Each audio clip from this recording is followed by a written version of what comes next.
ఒక్కసారి కొమ్మూరి గోల్డ్ కి కాల్ చేయండి. తాకట్లో ఉన్న మీ బంగారాన్ని విడిపించి మార్కెట్ ప్రైస్ కి వాళ్ళు కొనుక్కుని మిగతా డబ్బులు మీకు ఇచ్చేస్తారు. అందరికీ నమస్కారం. వెల్కమ్ టు మనం టీవీ. నేను మీ పవన్ బేస్వాడ. మనతో పాటు అనలిస్ట్ డివి శ్రీనివాస్ గారు ఉన్నారు. ఆయనతో మాట్లాడదాం. సార్ నమస్కారం. నమస్తే. మద్యం కుంభకోణంలో అక్రమ మద్యం విషయంలో బోని నాదే అంటున్నటువంటి కాకాని గోవర్ధన్ రెడ్డి. ఎందుకంటే ఇప్పుడంటే మనం ఈ మద్యం కుంభకోణం గురించి రకరకాల ఊహాగానాలు వింటున్నాం. కొంతమందిని అరెస్ట్ చేయడం, కొంతమంది నిందితులను పట్టుకోవడం, వారి దగ్గర నుంచి డేటా సేకరించి ఇదంతా జరుగుతూ ఉంది. కానీ 2014లోనే అప్పటి ఎలక్షన్స్ ముందు గోవా నుంచి అక్రమంగా మద్యం తెప్పించి ఇక్కడ బాటిల్స్ పైన ఇక్కడ ఉన్నటువంటి ఏదైతే కల్తీ మద్యం ఆ బాటిల్స్ పోసి వాటికి హోలోగ్రామ్స్ వంటి అతికించి స్టిక్కర్లు అతికించేసి ఓటర్లకు పంపిణీ చేసిన విషయం కాకాని గోవర్ధన్ రెడ్డి పైన అప్పుడే కేసులు నమోదయ్యాయి. ఇప్పుడు ఆ కేసులు కూడా ఈ కాకాని గోవర్ధన్ రెడ్డికి ఏడాది అవ్వబోతున్నాయా? ఎలా చూడాలి? అంటే ఈ నకిలీ మద్యం వీటి ద్వారా ప్రజల చావులు, వీటికి అసలు మూల సూత్రధారి వాళ్ళ కాకాని గోవర్ధన్ రెడ్డి.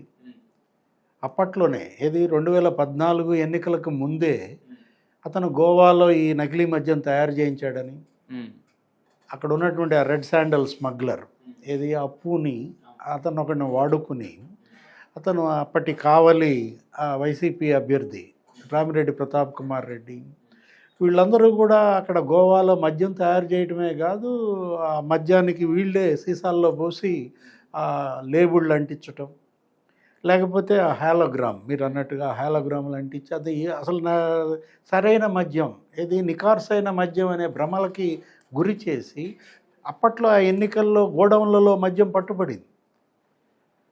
అది తాగినటువంటి వాళ్ళు 3 మంది చనిపోయారు. దానిపైన అప్పుడు కాకానిపై ఓడిపోయిన అభ్యర్థి సర్వేపల్లి సోమిరెడ్డి చంద్రమోహన్ రెడ్డి పెద్ద ఫైట్ చేశాడు.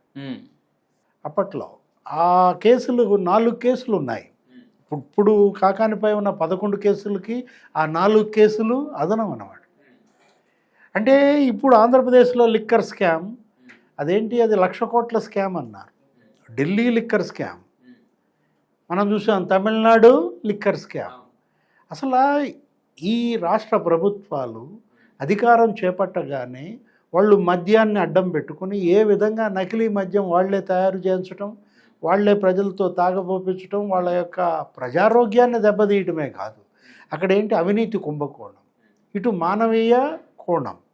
అంటే ప్రజల యొక్క ప్రాణాలతో వీళ్ళు చెలగాటం ఆడటం అంటే వీళ్ళని అసలు క్షమించకూడదు అనమాట. వీళ్ళు నాయకుల నేరగాళ్ళ.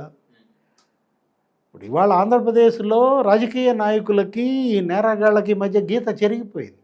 ఎవరు నాయకులో ఎవరు నేరగాళ్ళో తెలియని పరిస్థితి అనమాట. నాయకులే నేరగాళ్ళు అయితే ఇంకా ప్రజలు ఎవరికి మొరబెట్టుకుంటారు, ఎవరికి చెప్పుకుంటారు? అంటే నేరగాళ్లే ఇవాళ కంటెస్ట్ చేస్తున్నారు. ఓట్లు వేయక తప్పని పరిస్థితి, ఎవడో ఒకటికి ఓటు వేయాలా, ఉన్నాళ్లలో తక్కువ నేరగాడిని ఎంచుకునే పరిస్థితి. అతను అధికారంలోకి రాగానే ఈ విధంగా అవినీతి కుంభకోణాలకు పాల్పడితే ఇప్పుడు కాకాని గోవర్ధన్ రెడ్డిని అరెస్ట్ చేశారు. అతను అరెస్ట్ చేసిన కేసు మైనింగ్ మాఫియా. అక్కడ సర్వేపల్లిలో అక్కడ క్వాడ్జ్ తవ్వేయటం అన్నమాట. 250 కోట్ల కుంభకోణం అన్నారు. దానిలో రెవెన్యూ శాఖ చేసినటువంటి దర్యాప్తులో ఆ విచారణలో నీకు 138 కోట్ల రూపాయలు విలువైనటువంటి 63,000 టన్నుల క్వాడ్జ్ తరలించారని వచ్చారు.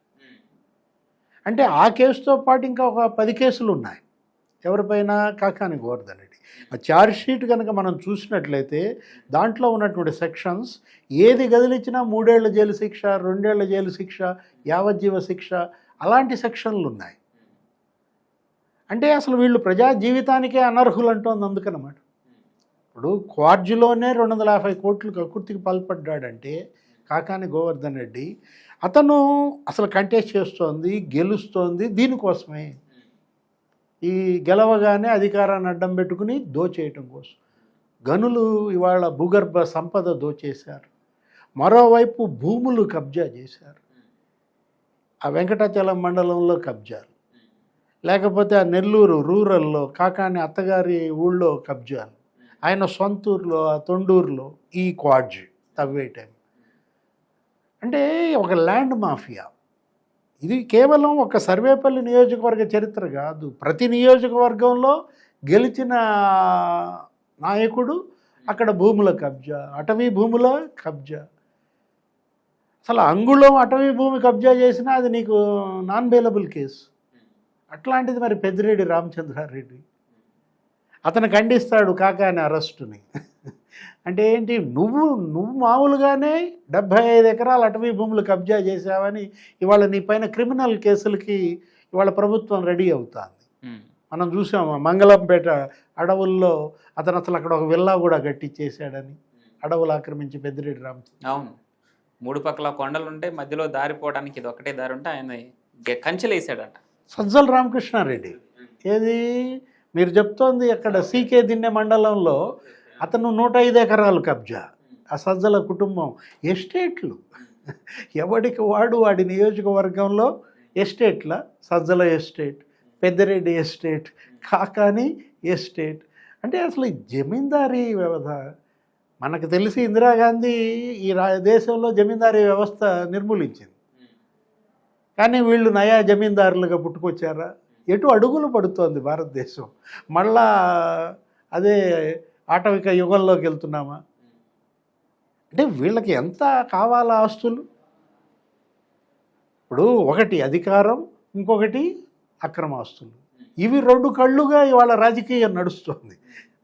అక్రమాస్తులు సంపాదించడానికి రాజకీయం, అక్రమాస్తులు నిలబెట్టుకోవడానికి అధికారంగా కనపడుతోంది. ఇప్పుడు ఎవరో దాకా ఎందుకు, జగన్మోహన్ రెడ్డి ఆయన సరస్వతి పవర్ భూములు దాచేపల్లిలో 1000 ఎకరాల్లో అతనేంటి ఒక 25 ఎకరాల పైన అటవీ భూములు ఆయన కబ్జా చేశాడని. చెరువులు ఏది వీళ్ళు మింగేసేయటం అనమాట. అంటే వీళ్ళ దగ్గరలో, వీళ్ళ పొలం, వీళ్ళ భూమి దగ్గరలో చెరువు ఉందనుకో, ఆ చెరువును కలిపేసుకుంటారా? చుట్టూ ఫెన్స్ వేసేస్తారా? అసలు రాకపోకలకు కూడా రానివ్వరా? సర్వే చేయడానికి అధికారులను కూడా రానియట్లేదంటే ఇది ఏమనాలా? వీళ్ళనేమో ఎలా చూడాలి? ఇప్పుడు మనం ఒక నియోజకవర్గం, ఒక నాయకుడు గురించి అని కాదు మనం మాట్లాడుతాం. ఇప్పుడు కాకాని గోవర్ధన్ రెడ్డి ఇష్యూయే తీసుకుంటే అతను సోమిరెడ్డి పైన చేసిన ఆరోపణలు ఏంటి, ఆయనకి మలేషియాలో 68 ఎకరాలు ఉంది, లేకపోతే హాంకాంగ్లో ఆయన కొడుక్కి మిలియన్ల ఆస్తి ఉంది, ఆయన భార్యకి సింగపూర్లో ఆస్తులు ఉన్నాయని చెప్పి దగ్గర ఏంటి ఒక 13.5 మలేషియా మరి కరెన్సీ వాళ్ళ యొక్క వర్త్ అన్నారు. ఫేక్ డాక్యుమెంట్లు చూపిస్తే దానిపైన కూడా కేసు వేశారు కదా. తర్వాత మళ్ళీ 1.35 కోట్ల రింగెట్స్ అన్నారు. ఆ ఫోర్జరీ డాక్యుమెంట్స్ కేసు అదొక పెద్ద కేసు. దానిపైన సిబిఐ ఎంక్వైరీ జరిగింది. ఇది ఒక 88 మంది సాక్షులను విచారించి 400 పేజీలు దర్యాప్తు చేసి చివరికి క్లీన్ చిట్ ఇచ్చి పారేశారు. అంటే అసలు కోర్టులో కాగితాలు ఎత్తుకుపోవటం ఏంటి? దొంగలు ఎప్పుడన్నా దొంగలు ఎక్కడ పడతారు? ఇళ్లల్లో పడతారు. ఏం ఎత్తుకుపోతారు? నగలు ఎత్తుకుపోతారు, డబ్బు ఎత్తుకుపోతారు. కానీ సార్ ఇక్కడ ప్రతి ఒక్కళ్ళు అంటే ఎక్కువగా ఇప్పుడు అరెస్ట్ అయిన వాళ్ళు బెంగళూరులోని బాలాజీ గోవిందప్ప లాంటి వాళ్ళు, లేదంటే ఇప్పుడు ఈ కాకాని గోవర్ధన్ రెడ్డి బెంగళూరులో ఇన్ని రోజుల తర్వాత అరెస్ట్ అవ్వడం అనేది జగన్ వ్యూహంలో భాగమే అంటున్నారు. అంటే ఎప్పుడు అరెస్ట్ అవ్వాలో కూడా వారి అధినేత జగన్మోహన్ రెడ్డి వారికి చెప్తాడని ఒక నడుస్తూ ఉంది. దీన్ని ఎలా చూడాలి సార్? అంటే ఏమైనా ముహూర్తం పెడతాడా?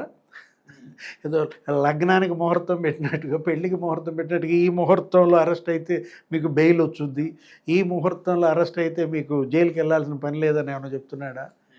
అంటే ఇవాళ వీళ్ళు పరారీ. ఏది బాలాజీ గోవిందప్ప పరారీ. 3 రాష్ట్రాలు 4 రాష్ట్రాల్లో వీళ్ళ కోసం వేట. ఇప్పుడు కాకాని గోవర్ధన్ రెడ్డి ఆంధ్రప్రదేశ్, తెలంగాణ, కర్ణాటక, కేరళ, ఎక్కడో స్పాలో దాక్కున్నారని, ఎక్కడో వెల్నెస్ సెంటర్లో పట్టుబడ్డారని, మసాజ్ చేయించుకుంటున్నారని, మంచం కింద దాక్కున్నాడని రకరకాల మీడియా కథనాలు చూస్తుంటే వీళ్ళు నాయకుల, ప్రజాప్రతినిధుల, అసలు పరారయ్యేవాడు ప్రతినిధి ఎలా అవుతాడు?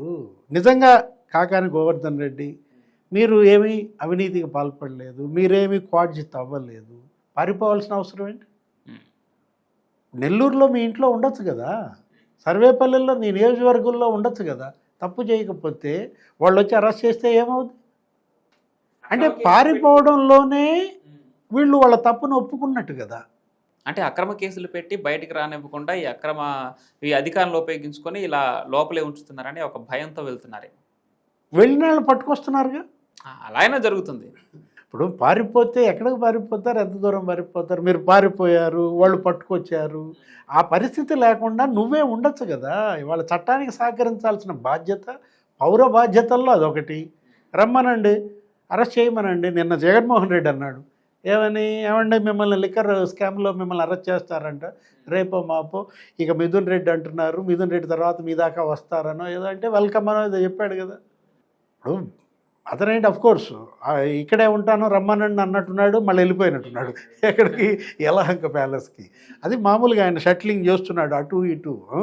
ఇవాళ చట్టం ముందు ఎవరైనా సమానమే. చట్టం ఎవరికి చుట్టం కాదు.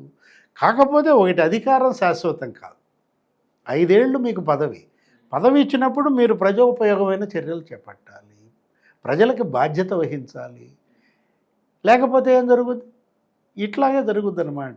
ఈ పరిస్థితుల్లో ఇవాళ ఒక రకమైనటువంటి గేమ్ నడుస్తుంది. ఏది, దొంగలకి పోలీస్కి మధ్య దొంగ పోలీస్ గేమ్. ఈ దొంగ పోలీస్ గేమ్ మరి చివరికి దొంగలు పట్టుపడక తప్పదు, పోలీసులు అంతిమ విజేతలే. Right, thank you sir.